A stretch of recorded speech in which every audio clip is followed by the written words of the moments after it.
ஓம் காளி சரணம். திருச்சிற்றம்பலம். அம்மா எங்கே வந்திருக்குறீன்னு பார்க்குறீங்களா?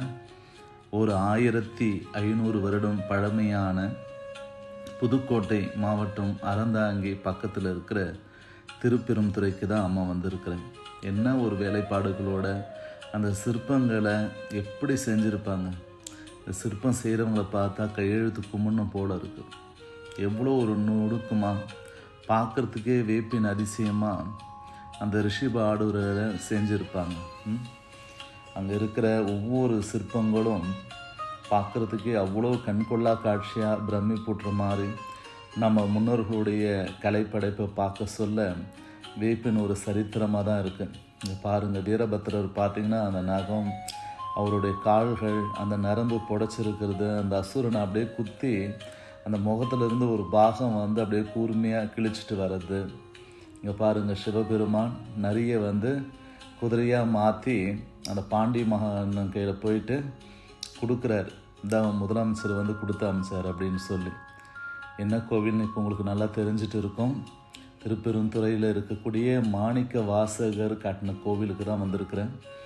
ஆமாம், பாண்டிய மன்னன் தன்னுடைய தலைமை அமைச்சரான வாதவூராரை கூப்பிட்டு பொற்காசுகளை கொடுத்து, நீ போயிட்டு அரேபியாவுக்கு போய் குதிரைகளை வாங்கிட்டு வா அப்படின்னு சொல்லி கொடுக்குறாங்க. இவரும் அப்படியே வராரு. அங்கே பார்த்தா திருப்பெருந்துறை என்ற இடத்துல அந்த குருந்தை மரத்தடியில் சிவபெருமான் ஞான குருவாக இருந்து காட்சி கொடுக்குறார். தன்னையே மெய் மறந்து அப்படியே அந்த திருவாசகத்தை கண்ணீர் மல்க அப்படியே பாடுறாரு.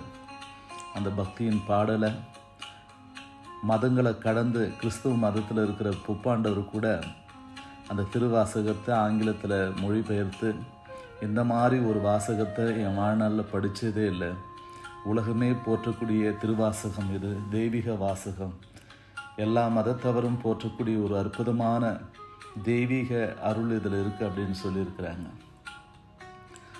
அந்த மாதிரி அந்த திருவாசகத்தை அந்த குருந்த மரத்தடியில் உக்காந்து சிவனை நினச்சி மனமுருகி இதயத்திலிருந்து அந்த கண்ணீராக கசிஞ்சு அவர் பாடின அந்த திருவாசகத்தை நம்ம இன்னைக்களவும் படிக்க சொல்ல, பிறப்பிலிருந்து இறப்பு வரைக்கும் அது இன்றளவும் சிவனடியார்கள் எந்த ஒரு நிகழ்ச்சியாக இருந்தாலும் அதில் இருக்கிற ஒவ்வொரு தெய்வீக சொற்களையும் பாடி மகிழ்கிறாங்க. இதுதான் அந்த குருந்த மரம். இந்த இலையை நீங்கள் கசைக்கு பார்த்தீங்கன்னா 3 விதமான நறுமணம் உள்ள வாசனையாக இருக்குது. அம்மா அங்கே தியானம் பண்ண ரொம்ப அற்புதமான ஒரு மகிழ்ச்சியான ஒரு தியானம். ஈசனுடைய பரிபூர்ணமான அருள் இருந்தால் மட்டும்தான் இந்த ஆலயத்துக்கே வர முடியும்னு அங்கே இருக்கிற குருக்கள்லாம் சொன்னாங்க. பாருங்கள், சிவபெருமான் முன்னாடி எப்படி ஒரு பணிவோட ஒரு குரு முன்னாடி பயபக்தியாக மாணிக்க வாசகர் சிரம் தாழ்த்தி இருக்கிறார். இவருக்கு அற்புதமான தீட்சைகளை, நேத்திர தீட்சை, பரிசு தீட்சை அப்படின்னு சொல்லி 3 விதமான தீட்சைகளை சிவபெருமான் இங்கே வழங்கியிருக்கிறாரு. அதன் பிறகு பாண்டிய மன்னர்களாகட்டும், சாளுக்கிய மன்னர்களாகட்டும், இன்னும் சில சிற்றரசுலாம் சேர்ந்து இந்த இடத்துல அற்புதமான ஆலயங்களை விரிவுபடுத்தியிருக்கிறாங்க. அழகான புஷ்கரம் இருக்குது. சுற்றி மதில் சுவர்கள் அவ்வளோ பிரம்மாண்டமாக கோட்டை மாதிரி இருக்குது. ரொம்ப ரொம்ப ஒரு கிராமத்தில் ஒரு அமைதியான ஒரு தெய்வீகமான ஒரு 1500 வருட பழமையான இந்த சிவாலயம் பார்க்குறதுக்கே ஒரு வேப்பின் சரித்திரமாக இருக்குது.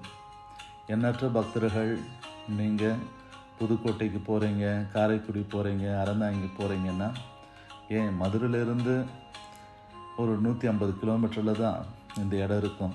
கண்டிப்பாக உங்கள் வாழ்க்கையில் ஒரு முறையாவது இந்த திருத்தரைப்பூண்டியில் இருக்கிற இந்த மாணிக்க வாசகர் கட்டின அந்த சிவன் ஆலயத்தை தரிசனம் பண்ணுங்கள்.